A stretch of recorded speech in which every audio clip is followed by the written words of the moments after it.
इस फिल्म का नाम है लव शगुन और ये फिल्म रिलीज़ हो रही है 26 फरवरी में, जिसके अंदर जेडी का कैरेक्टर, जो मेन कैरेक्टर है वो मैं निभा रहा हूँ। JD sounds like Jack Daniel, लेकिन ये आदमी दारू नहीं पीता, तो बहुत ही mama's boy character which is very, मैं कहना चाहूँगा कि हर एक माँ का लाडला टाइप, पर लेकिन एक ऐसा आदमी जो शायद हर एक को खुश रखना चाहता है, हर एक की बात पे अमल करना चाहता है, हर कोई अपनी अपनी समस्या का एक को सॉल्यूशन देते हैं, तो हर एक की बात हाँ शायद ऐसा ठीक रहेगा, हाँ नहीं आई थिंक ये भी ठीक रहेगा। हर कोई अपनी तरफ से, जो इसके दोस्त हैं, इसके 3 और दोस्त हैं, तो ये 4 दोस्त अलग अलग तरह की वैरायटी हैं टोटली। और जैसे आप स्नैक्स देखते हैं ना, अलग अलग तरह के फ्लेवर होते हैं, तो सब अपनी जगह अलग अलग फ्लेवर है। हर कोई अपने अपने सोल्यूशन बताता है, लेकिन उन सोल्यूशन में ये अमल करने की कोशिश करता है, लेकिन उसमें और उलझ जाता है।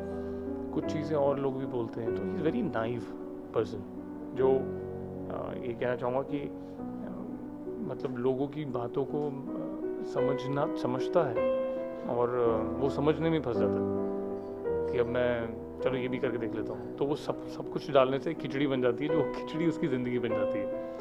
तो कुछ ऐसा है। जानना चाहेंगे आपसे कि कहानी कितनी भी सिंपल हो या कितनी भी एक्स्ट्राऑर्डिनरी हो, उसको बनाने का दारोमदार जी, कितनी ड्यूटी निभाई और आपको कितना इंटरेस्टिंग लगा आपको ये सब्जेक्ट? ये फिल्म संदेश नायक जी ने की है। संदेश जी ने सबसे पहली चीज़ ये है कि मेरे लिए, क्योंकि I am more of a directors actor, मैं टेक्निकल एक्टर नहीं हूँ। मैं मोस्टली, मेरे लिए शिप का जो कैप्टन होता है, कप्तान, अगर वो मेरे से खुश है, मेरी परफॉर्मेंस से खुश है, तो मेरे लिए आधा काम पूरा हो जाता है। मुझे फिल्म कैसी निकलती है, क्या उसके प्रीव्यूज़ आते हैं, क्या उसके रिव्यूज़ आते हैं, और क्या उसके लोगों को पसंद आती है, क्या नहीं आती, लेकिन वो एक सेकेंडरी है मेरे लिए।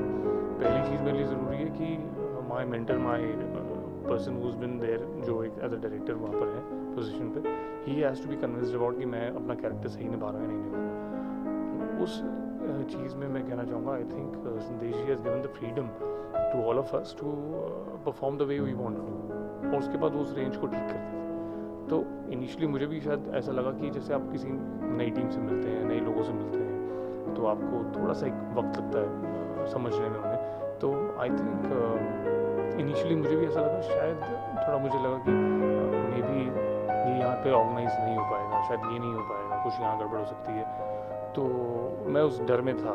लेकिन I think it went very smooth मेरे लिए।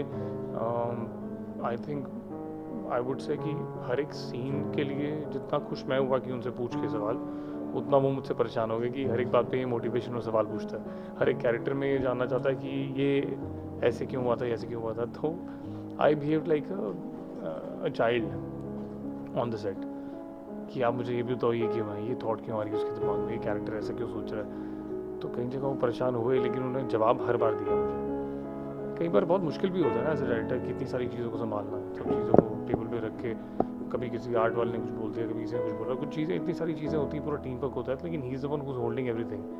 तो in between that he tried to manage मेरे सवाल के जवाब भी। और तो आई थिंक मेरी परफॉर्मेंस में बहुत हद तक हाथ एक डायरेक्टर का ही है और किसी का नहीं है, क्योंकि मैं एक साफ एक पेपर हूँ, प्लेन पेपर। अब आप एक एक्टर को होना भी ऐसे चाहिए, आई फील कि उसे ब्लैंक पेज होना चाहिए, और एक डायरेक्टर ही उसमें लिख सकता है कि इसको किस तरीके से मैं मोल्ड करके उस तरह की परफॉर्मेंस करवाऊँ, कि चाहे तो मैं इसकी फोल्ड करके इसको बोर्ड बना दूँ, चाहे मैं इसको फोल्ड करके डक बना दूँ, वो डायरेक्टर के हाथ में होता है। तो मुझे लगता है कि आई फील, मेरी ओपिनियन के हिसाब से, कि एक डायरेक्टर ही ऑफकोर्स मेजर पॉइंट टीम के अंदर सबसे बड़ा डायरेक्टर होता है, जो एक फिल्म को स्टोरी टेलिंग उसकी, और जो आपके थ्रू लोगों को उस कैरेक्टर के बारे में बताता है। हाँ, मुझे जो कहा जाएगा मैं वो करूँगा अपनी तरफ से, लेकिन मुझे वो कहने वाला भी चाहिए।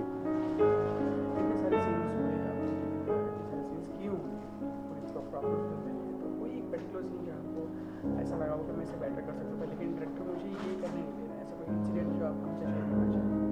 आई थिंक मुझे हर एक सीन में ही ये लगा कि मैं शायद इससे बेटर कर सकता था, और हमारे डायरेक्टर साहब का एक पर डायलॉग ये था कि ये बेहतर है लेकिन इससे बेहतर हो सकता है। तो आई थिंक वो पेट एक अपना हमारा डायलॉग जो हर रोज़ यूज़ होता था, या आई थिंक हर एक सीन में, और होना भी यही चाहिए, क्योंकि there is no limit to the acting part. एक परफॉर्मेंस कितनी भी रेंज में और कितने ही डिफरेंट वे से की जा सकती है, और कौन सा अप्रोप्रिएट है एज ए कैरेक्टर उसकी स्टोरी टेलिंग के लिए, वो डायरेक्टर के विजन के हिसाब से। सो आई थिंक कहीं ना कहीं जब मुझे डायरेक्टर अपने विजन से समझा दें, कन्विंस कर दें, मैं आराम से परफॉर्म कर सकता हूँ।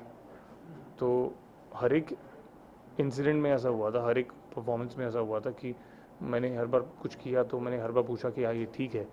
So even if you would say कि हाँ अच्छा था, तो मैं बिलीव नहीं करता था, मुझे लगता था कि नहीं शायद इससे और अच्छा हो सकता है। तो मेरा भी इंस्टिंक्ट था कि शायद इससे और अच्छा हो सके, लेकिन एक लिमिटेशन होती है ना। जैसे आप फिल्म के लिए एक प्रॉपर बजट लेके चलते हैं, कुछ दिन लेके चलते हैं कि ये 45 दिन के अंदर ये स्केड है हमारा, इसके अंदर हमें कंप्लीट करना है।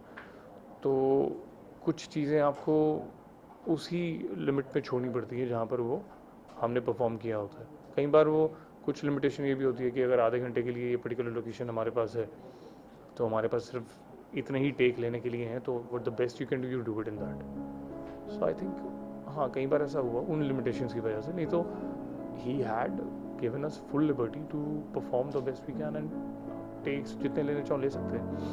लेकिन आई थिंक वो लिमिटेशन एक हद तक आप मैकेनिकल भी हो सकते हैं ना, बार बार रिपीट कर रहे हम जानना चाहेंगे आपसे कोई भी एक लाइन जब आपको मिलती है, डायरेक्शन आपको मिलती है, स्क्रिप्ट आपको मिलती है, तो उस बात पे यार डायरेक्टर की विजन को समझने के बाद आप उस डायलॉग को जैसे आप हैं वैसे बोलते हैं, या फिर आप ये समझते हैं कि कुछ डायरेक्टर का कुछ मेरा कुछ एक्टिंग मिला के मैं कर दूँ?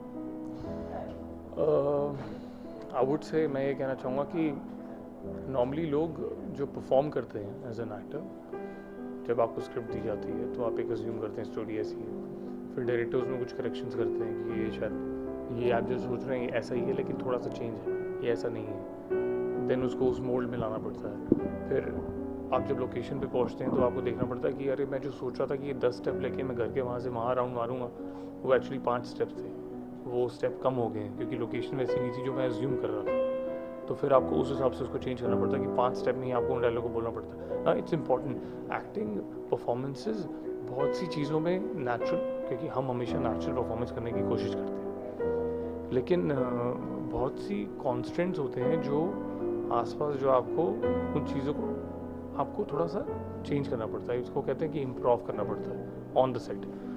बहुत से डायलॉग्स भी इम्प्रोवाइजेशन होती है ऑन द सेट, हमारी भी हुई थी बहुत जगह पे। शायद मुझे लगा कि मुझे नहीं बोलना चाहिए था वो डायलॉग, मैंने नहीं बोला, नेचुरली ऐसा है। तो कहीं जगह पे I think again I would say कि director if he is convinced as per the character, तो उसके लिए वो डायलॉग ज़रूरी नहीं है। डायलॉग हमेशा एक कैसे कहें कि एक लंगड़े की बैसाखी होती है।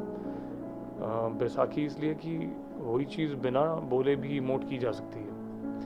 और अब इस बात मुझे वो याद आता, सलमा की फिल्म के अंदर जब एंड में कमल हसन जी ने एक परफॉर्म किया था, उसमें कोई डायलॉग नहीं था, लेकिन उसकी एंडिंग इतनी प्यारी थी कि वो आज तक याद रहती है। हमारे पास भी the artist kind of film एक थी जो किसी ने याद नहीं की। लोगों ने आर्टिस्ट को बड़ा अप्रिशिएट किया था कि ऑस्कर मिले हैं तो ये होगा, लेकिन हमने कभी मुड़ के ये नहीं देखा कि हमारे यहाँ भी पुष्पक बनी थी। तो लैंग्वेज इज़ सेकेंडरी।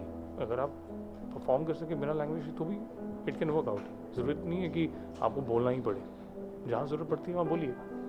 तो again I come back to the same thing कि स्क्रिप्ट ये सब पढ़ने के बाद जो आप सोचते हैं उन चीज़ों को चेंज होता है, सिचुएशनली चेंज होता है, सेट के हिसाब से चेंज होता है, लोकेशन के हिसाब से चेंज होता है। वो सब करने के बाद मैं हर एक चीज़ को सबसे पहले अपने से खुद से शुरू करता था कि मैं अगर ये कैरेक्टर होता तो मैं क्या करता, मैं कितना तेज़ बोलता, कितना क्या शब्द बोलता भी या नहीं बोलता वो। उसके बाद बाकी चीज़ें उसमें एलिमेंट डाले जाते हैं। इट्स लाइक आप सब्ज़ी बनाते हैं, आप पनीर पहले बनाते हैं, उसमें फिर सब्ज़ी ना डालते हैं, अलग अलग से शिमला मिर्च डलती है, ये सब डलता है, वो सब डलता है, तो वो ऊपर से फ्लेवर डलता है, सीजनिंग होती है, तो वो चीज़ें डलने के बाद फिर वो परफेक्ट बनता है। लेकिन उसका बेस कहीं ना कहीं शुरुआत वहीं से होती है जो मेरी थॉट थी, उन चीज़ों को फिर बदला जाता है, ऊपर से लेयरिंग उसकी चेंज की जाती है, ये सब किया जाता है। तो आई थिंक कहीं ऑफकोर्स वो कैरेक्टर जिया जाता है, मेरे मन में हमेशा वो कैरेक्टर जिया गया है। I have lived that character. Somewhere मैं ये कहूँगा कि जेडी कैरेक्टर जो कहीं ना कहीं सिर्फ जेडी में और मुझ में एक चीज़ मिलती है, वो है उसकी सोच, बाकी कुछ नहीं मिलता। ना उसकी लुक मिलती है, ना उसके कपड़े पहनने का ढंग मिलता है, ना उसका तौर तरीका मिलता है, ना उसके बोलचाल का तरीका मिलता है, लेकिन कहीं सिर्फ एक चीज़ मिलती है, वो है सोल। क्योंकि कहीं ना कहीं मैं भी ऐसा शाय था, कहीं ना कहीं मैं भी अपना माँ का दुलारा हूँ, मोस्टली लोग होते हैं। कहीं ना कहीं वो जो एलिमेंट्स मेरे दिमाग में हैं वो उसमें हैं, वो मैं ही हूँ, लेकिन कपड़े वो नहीं है, वो सिर्फ एक सोल है जो कनेक्टेड है बस, और कुछ कनेक्टेड नहीं है। अनुज, जानना चाहेंगे आपसे कि आप पर्सनली किस अभिनेता को अपना रोल मॉडल मानते हैं? मैं नसीरुद्दीन शाह जी को मानता हूँ और कमल हसन जी जो हैं उनको मानता हूँ अपना आइडल, हमेशा से मानता आया हूँ। और मेरी हमेशा से ख्वाहिश रही है कि नसीर साहब के साथ मैं काम कर सकूँ कभी। उसका एक रीज़न यहाँ भी शुरू हुआ था कि कहीं ना कहीं my father used to had a face structure and used to look like Naseer sahab, तो मैं उनको देखता था और कहीं मैंने उनकी फिल्में बहुत देखी हैं। तो आई थिंक मैं हमेशा से I think if given a choice to be a star और to be an actor, I would prefer to be an actor than being a star, क्योंकि मेरे लिए वो एक सेटिस्फैक्शन है। तो आई थिंक उस चीज़ में सबसे बड़ी महारत उन्होंने हासिल की है, तो इसलिए। अनुज, जानना चाहेंगे आपसे कि आपकी पर्सनल लाइफ में कभी लव शगुन जैसी सिचुएशन आपने फेस की है? अपनी लव लाइफ में कुछ ऐसा फेस किया हो कि आपको लगा हो कि हाँ, मैंने अपनी ज़िंदगी में मोस्टली लव शगुन जैसी सिचुएशन फेस की है। मोस्टली ऐसे कि ये लड़का एस्ट्रोलॉजी में बिलीव करता है, तो मेरी मॉम ने मुझे 3-4 अंगूठियाँ दी थी हाथ में डालने के लिए जब मैं बॉम्बे शिफ्ट हुआ था। और हर एक माँ करती है कि अपने बेटे के लिए कि अरे मैं वहाँ पर नहीं हूँ तो कम से कम ये अंगूठियाँ डाल ले, तो शायद तेरा काम बन जाएगा, ज़िंदगी तेरी सफल हो जाएगी, हो जाएगा। फिर शादी करने के लिए भी एक अंगूठी दी कि अंगूठी शादी हो जाएगी। तो आई थिंक कहीं ना कहीं वो मैंने एक शूट में घुमा दी थी, तो कुछ हुआ था, लेकिन फिर मुझे मिल गई थी मेरी मॉम से। सो आई थिंक वो एक हमेशा से I can relate. In fact every scene, जब भी मैंने सीन्स किए, तो since I have learned method acting course मैंने किया था दी स्टार्स बुक से, और मुझे कहीं ना कहीं ये सिखाया गया था कि कुछ भी एलिमेंट, कोई भी चीज़ आपको जो आपके सीन में हेल्प कर सके, आप उसको एक बार दोहराएं इन द मॉर्निंग। मैंने कुछ सॉन्ग्स मेरे पास हैं जिनको मैं सुनता हूँ मॉर्निंग में। पहले मैं सीन्स का देखता हूँ कि सीन्स किस तरह के सीन्स लाइंड अप है, so accordingly I listen to the songs, और वो सॉन्ग्स मुझे ट्रिगर करते हैं। Even if it's suppose to be an emotional sequence हो, या कोई हंसी मजाक का सीक्वेंस है, तो मैं in the morning I start preparing that mood in me. कहीं ना कहीं यस, मेरी वो जितने भी सॉन्ग्स हैं, वो जितने भी मेमोरीज़ हैं, वो मेरी खुद की पर्सनल मेमोरीज़ हैं। तो हाँ, लव शगुन की जैसी सिचुएशन मेरी लाइफ में कई बार घटी है, और मोस्टली उसके कई जगह जो सीन्स हैं वो मेरे खुद के निजी सीन्स में से भी कुछ है। और कई बार मरतबा आपके साथ होता ही है कि सबके साथ हुआ होगा कि आप कई बार लड़की से बहुत प्यार करते हैं लेकिन आप बोल नहीं सकते। कई बार आपको कन्फ्यूजन होती है कि यार मुझे ये प्यार था या क्या था, मुझे वाकई उससे प्यार है, पता नहीं। तो कई बार ऐसे लगता है कि यार मुझे बहुत प्यार है, यार उससे मुझे बहुत प्यार है, लेकिन एंड में आपको रियलाइज़ होता है कि कुछ टाइम के बाद कि शायद ये नहीं था, शायद ये कुछ और था, शायद एक लगाव था, या शायद एक सिचुएशनली ऐसा था कि मैं उसके साथ था कुछ टाइम के लिए, तो मुझे शायद प्यार हो गया था। तो ये कन्फ्यूजन, वो कश्मकश एक हमेशा माइंड में रहती है। सो थिंकिंग दैट ऑफ कोर्स वो सिचुएशन तो आपकी ज़िंदगी में भी आई होंगी और मेरी ज़िंदगी में भी आई हैं, तो उनसे रिलेट करके मैंने सारे सीन्स किए हैं। अनुज, आपसे आखिरी प्रश्न मेरा ये है कि व्यूअर्स को आप क्या बताएंगे, क्यों देखें ये फिल्म लव शगुन, कितनी अलग होगी? अभी तो हर टीम अपनी फिल्म की बात जाहिर करती है कि लेकिन आपकी फिल्म कैसे अलग है, क्यों देखें? मैं इसलिए कहना चाहूँगा मोस्टली लोगों को, जो लोग मुझे जानते हैं, जो लोग मेरे फैंस हैं, जिन्होंने मुझे ऑलरेडी देखा है टीवी के अंदर परफॉर्म करते हुए, आई एम श्योर वो ऑफ कोर्स ये बात जानते होंगे कि मैं ये नहीं कहूँगा कि बहुत हटके है जी मेरी फिल्म, आप ज़रूर देखिएगा, लेकिन ये ज़रूर कहूँगा मुझे किसी मिस्टर चौबे को बुला के कोई पब्लिसिटी स्टंट करने की ज़रूरत नहीं पड़ेगी। मुझे किसी भी इंसान के साथ कुछ ऐसा एक्स्ट्रॉर्डनरी कुछ नहीं करना पड़ेगा कि मुझे कहना पड़ेगा कि मेरी फिल्म बहुत अलग है। मेरा प्रोडक्ट, मेरी फिल्म खुद कहेगी। सो आई थिंक आप जाके देखिए, ट्राई कीजिए इस बात को, इस फिल्म को देखिए, और आई एम श्योर कहीं ना कहीं आपको रिलेट ज़रूर होगा अपनी ज़िंदगी से। It's a rom com. अगर एक इंसान 300 रुपये एक टिकट के भरता है या 350 रुपये टिकट के भरता है और पॉपकॉर्न के 500 रुपये भर के आता है 2 लोगों के साथ, तो 1500 रुपये खर्च हो जाते हैं। इन 1500 रुपये खर्च करने के बाद आपको दुख नहीं होगा कि आपने फिल्म देखी है, तो आप ज़रूर खुशी खुशी बाहर निकलेंगे। इस बात का मैं आपको वादा करता हूँ। चलिए, wish you all the best. हम चाहेंगे आपकी फिल्म जो है लव शगुन आपके करियर का माइलस्टोन साबित हो और आपको इसके ज़रिए बहुत सारा काम मिले और हम आपको तरह तरह के रोल्स में देख पाएँ। Thank you so much.